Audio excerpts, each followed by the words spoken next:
क्या सीएम योगी आदित्यनाथ को वर्ष 2027 के विधानसभा चुनाव में हारने का डर सता रहा है? दोस्तों, ये सवाल लाजमी है और ये पूछा भी जाना चाहिए, क्योंकि बीते कई महीनों में जो खबरें देखने को मिली हैं, जिस प्रकार से सपा प्रमुख अखिलेश यादव को घेरा जा रहा है, उनके संपर्क में आने वाले लोगों की नौकरी तक पचाई जा रही है। इसके बाद तो यही सवाल है, क्या बिहार से लेकर पश्चिम बंगाल तक में बीजेपी सरकार बना लेने के बावजूद भी यूपी से डर रही है?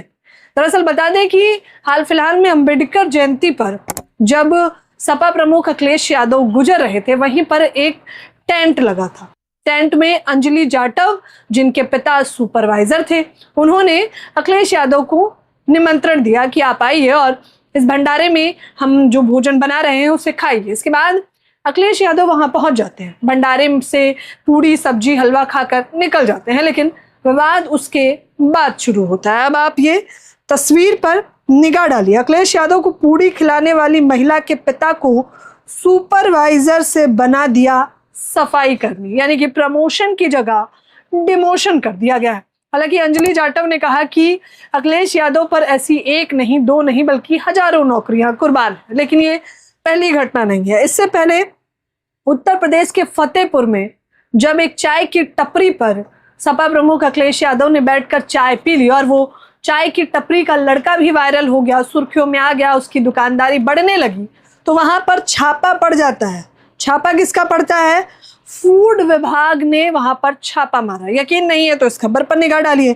अखिलेश यादव, एनडीटीवी लिखता है कि अखिलेश यादव ने जहां पी चाय, वहीं फूड विभाग ने मारा छापा। दबंगों ने भी दुकानदार से की मारपीट। एक युवा लड़का जो अपनी चाय की दुकान चला रहा था, वो जब अखिलेश यादव को चाय पिला देता है और उसकी चाय की दुकान चर्चा में आ जाती है, उसकी दुकानदारी भी बढ़िया होने लगती है, तो अचानक से फूड विभाग वहां पर छापा मारने पहुंच जाता है और उसकी दुकान भी बंद करा देता है। सिर्फ यही नहीं, दुकानदार और उसके परिवार की पिटाई तक की जाती है।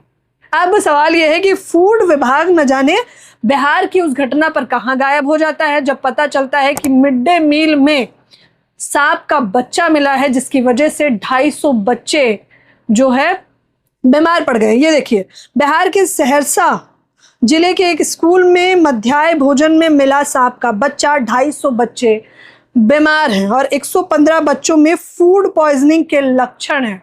अभिभावकों ने इसको लेकर जमकर हंगामा किया। यहाँ पर फूड सिक्योरिटी को चेक करना चाहिए था और यहाँ पर छापेमारी कर स्कूल पर भी सवाल खड़ा करना चाहिए था और उस खाने पर भी सवाल खड़ा करना चाहिए था जो बच्चों को परोसा जा रहा था, लेकिन ऐसा नहीं होता है। छापेमारी कहाँ हो रही है? चाय की दुकान में, टपरी में, चाय पत्ती में। फूड विभाग टटोल रहा है कि आखिरकार इसमें क्या ऐसा शामिल है। सोचिए, तरबूज जो इतने कीटनाशक दवाओं के साथ बनाए जा रहे हैं, फल हो, सब्जी हो, कॉफी, यहाँ तक जिसका आप सेवन करते हैं उसमें तक मिलावट की जा रही है। वहां पर आपको फूड विभाग नहीं नजर आता है, लेकिन ऐसी चाय की टपरियों पर पहुंच जाता है। क्यों? क्योंकि इस पूरे एंगल में राजनीति लिप्त है। अब इसको लेकर अखिलेश यादव ने क्या प्रतिक्रिया दी है, आप अपनी स्क्रीन पर देख सकते हैं। अखिलेश लिखते हैं, पीड़ित समाज की एक महिला के पिता को पुरुषवादी भाजपा सरकार सिर्फ इसलिए प्रताड़ित कर रही है क्योंकि हमने बाबा साहब जी की जयंती पर अपनी उस छोटी बहन के यहाँ पूरी खा ली थी।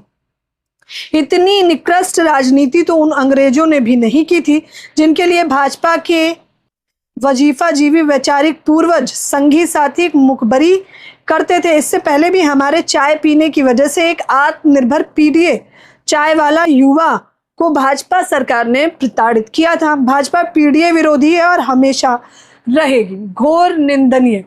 सोचिए कि राजनीति में कहा जाता है कि मतभेद हो सकता है, मनभेद नहीं होना चाहिए, लेकिन यहाँ तो राजनीति इतनी द्वयम दर्जे की हो रही है कि राजनीति में आम जनता को लपेटा जा रहा है, प्रमोशन से डिमोशन किया जा रहा है। अगर कोई चाय पिला दे रहा है तो उसकी चाय की दुकान पर फूड विभाग पहुंच जाता है, छापेमारी करने लग जाता है। ये सवाल तो दोस्तों पूछा जाएगा कि क्या सच में इतनी जगहों पर घपलाखोरी से सरकार बना लेने के बावजूद भी यूपी के सूबे में खलबली मची हुई है सीएम योगी आदित्यनाथ को? आप लोग मुझे अपनी राय जरूर दें। धन्यवाद।